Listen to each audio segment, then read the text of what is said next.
नमस्कार. मी प्रदीप जोशी आणि आपण पाहत आहात ऑफिशियल प्रदीप जोशी. खरा भ्रष्टाचारी. सध्या पालिका निवडणुका असल्याने निवडणूकमय वातावरण तयार झाले आहे. प्रचारात भ्रष्टाचार हा मुद्दा प्रामुख्याने येत आहे. मला निवडणूक प्रचारातील भाषणे ऐकून काही वेळेस असा प्रश्न पडतो की खरा भ्रष्टाचारी कोण?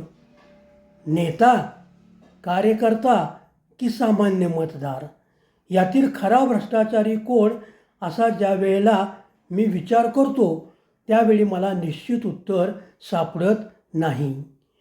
खूप वेळ विचार केल्यावर माझ्या मनाला वाटते की खरा भ्रष्टाचारी हा नेता नसून, कार्यकर्ता नसून सामान्य मतदारच असतो.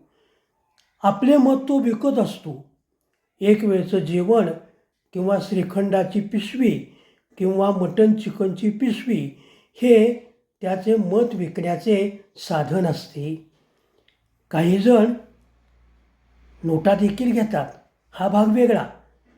पण आपण आपले मत विकायचे आणि वर्षभर टीका करीत बसायचे, हा कुठला न्याय? आपण सामान्य मतदाराने आपले मत हे योग्य उमेदवाराला दिले पाहिजे. ते विकता तर मुळीच कामा नये. ताठ मानेने त्यांना आपण जाब विचारू कधी शकतो? तर जर आपण मतदानाचा हक्क प्रामाणिकपणे बजावला असेल तर.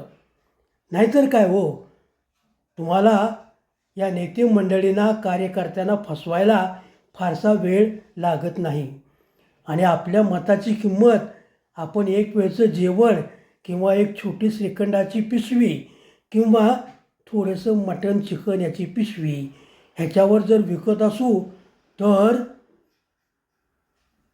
त्याचा विचार हा झालाच पाहिजे.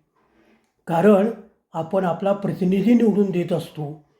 प्रतिनिधीला असं विकतचं मत देणं हे मला तर मुळातच मान्य नाही.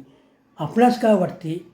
माझा हा व्हिडिओ आवडला असेल तर लाईक करा, शेअर करा, सबस्क्राईब करा आणि हो, कमेंट देखील द्या. पुनश्च एकदा धन्यवाद.